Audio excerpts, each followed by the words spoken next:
Warahmatullahi wabarakatuh. Waalaikumsalam. Jumpa lagi dengan Abah Warkop, kanal Jalanan Gorontalo. Dan alhamdulillah saat ini saya sudah bersama dengan tokoh nelayan Gorontalo. Beliau adalah pelaku usaha perikanan, Bapak Sarlis Mantu. Assalamualaikum warahmatullahi wabarakatuh. Waalaikumsalam. Walau habari tiba? Pio. Ya, pada kesempatan ini kita akan bahas persoalan yang kemarin lagi heboh di masyarakat nelayan, masyarakat perikanan, yakni soal perizinan. Nah, mungkin Pak Sarlis sebagai salah satu tokoh nelayan dan sekaligus yang hadir di kegiatan unjuk rasa ya, Pak Sarlis, itu bisa menjelaskan yang langsung memimpin langsung. Itu persoalan apa yang Bapak angkat soal perizinan? Kami persilakan, Pak. Sebenarnya masalah perizinan ini dari tahun 2020 itu kita sudah suka turun unjuk rasa. Ya. Dan daerah-daerah lain sudah melakukan itu, penolakan Permen Menteri nomor 18 2021 itu. Tunggu sebentar, Pak. Permen Menteri Kelautan nomor 18 2021 yang mengatur soal jarak penangkapan. Jarak penangkapan, oke. Ya. Nah, maksudnya secara teknis jarak penangkapan seperti apa, Pak? Cara penangkapan itu di Undang-Undang nomor 18 tahun 2020 itu melarang kapal 32 GT menangkap di dalam 12 mil. Ya, oke.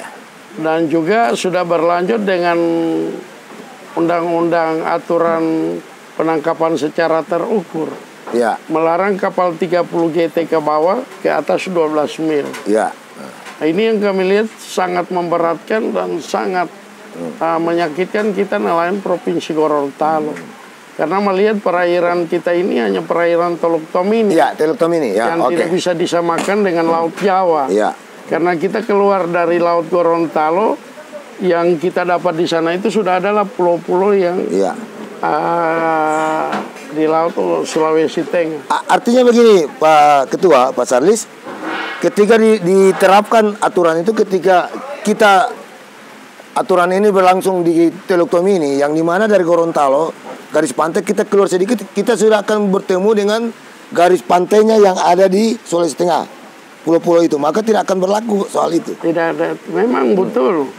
Kita hitung dulu di kecepatan lari kapal kita. Ya. Kalau dia lari 6 knot per jam, berarti 12 mil 2 jam. Ya. 2 jam kalau kita lihat dari garis pesisir perairan Gorontalo, 2 jam dari wilayah Taluda dengan wilayah Pagiaman, sudah hampir ketemu.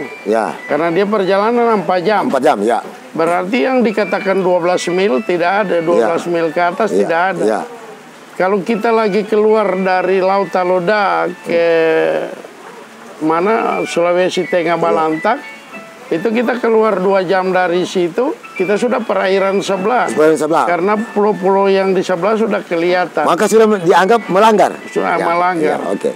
Jadi kita keluar 12 mil dari Laut Gorontalo, tapi kita sudah ketemu 12 mil di dalam Laut Sulawesi Tengah. Nah, dari kejadian itu apa yang dirasakan oleh nelayan? Memang kalau kita merasa ikan ini kan dia tidak berdiam di tampak, ikan ini kan berputar. Seandainya yang ikan lari di bawah 12 mil, kasihan kapal 30 GT ke bawah. Cuma jadi penonton. Begitu juga ikan masuk di dalam 12 mil. Kapal 32 GT jadi penonton. Jadi penonton, nggak bisa masuk. Karena aturan melarang itu. Aturan melarang itu. Akibatnya kapal tidak bisa melaut. Saja tidak bisa melaut. Di saat kapal tidak bisa melaut, kita dikejar dengan pembayaran izin kapal yang 14 juta, sekarang sudah 40 juta lebih. Terus kapal ini kalau kita tidak kasih jalan, siapa yang mau tanggulangi itu dia perizinan? Ya, artinya perizinan tetap jalan terus. Terus. Kira-kira apa yang Pak Sarlis sebagai Ketua Forum Nelayan Gorontalo usulkan sama pemerintah dalam persoalan ini? Dalam pengusulan ini sudah cukup lama, Pak. Kita usulkan melalui YouTube. Kita dialog dengan Kementerian di RRI, tanggapan mereka cuma biasa-biasa saja. Sekarang penderitaan nelayan sekarang mulai sejak dari puasa, turun pulang kosong, turun pulang kosong. Biaya rupa Pauge punya ini kalau kata Liabu itu kan sekitar 20 jutaan lebih. Ongkos melaut? Melaut, kalau 5 kali kosong. Sudah 100 juta lebih. Kita sementara pusing dengan perongkosan tidak pulang. Aturan terlalu banyak. Ini kekesalan, kalau saya lihat juga ikan juga ada kekesalan, Pak. Bukan cuma karena kita. Di mana saya bilang ikan ada kekesalan. Banyaknya aturan yang diterapkan sama kita nelayan, ikan juga somaraju, lari jauh. Lari jauh. Pak Salis kan tokoh yang sudah cukup berpengalaman di bidang ini. Kira-kira solusi alternatif yang bisa diusulkan misalnya sama pemerintah provinsi apa kira-kira, Pak? Nah, sekarang kita kan sudah ke pemerintah, sudah ke DPR RI. Yang saya usulkan jangan samakan wilayah Gorontalo, wilayah Teluk Tomini penangkapan 715 itu jangan disamakan dengan Laut Jawa, Laut Makassar dengan Laut Banda. Artinya karena kita hanya di Teluk. Artinya bukan menggugat peraturan menteri, tapi spesifikasi orang Gorontalo terutama Teluk Tomini bisa dilihat di lapangan. Situasi perairan Teluk Tomini tidak boleh kita hantam Permen nomor 18 tahun 2020 itu. Tidak boleh. Jadi itu yang diinginkan. Ya, diinginkan. Pada prinsipnya Pak Salis mendukung Permen itu, tapi spesifikasi untuk WPP daerah itu tolong ditinjau ulang, dilihat, ditinjau kembali daerah.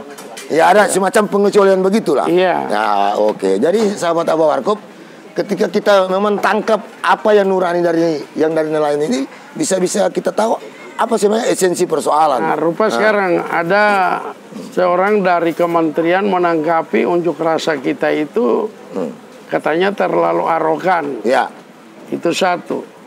Yang kedua dia katakan kita orang nelayan Gorontalo tidak tahu balas budi. Sudah dikasih bantuan tidak ada rasa bersyukur. Saya sudah jawab. Saya jawab melalui dia punya Facebook. Bahwa kita Gorontalo itu nelayan yang punya istilah, yang punya adab. Adab istiadat saya bilang. Yang pertama, bantuan pemerintah di daerah lain tidak jalan, kita Gorontalo sudah siap untuk menampung. Kemarin mengenai izin yang 14 naik hampir 50, kita juga diam. Tidak dipersalahkan itu. Yang ketiga, Permen Menteri ini aturan kita tidak persalahkan. Cuma permasalahan lihat daerah. Maka dengan itu saya sudah katakan.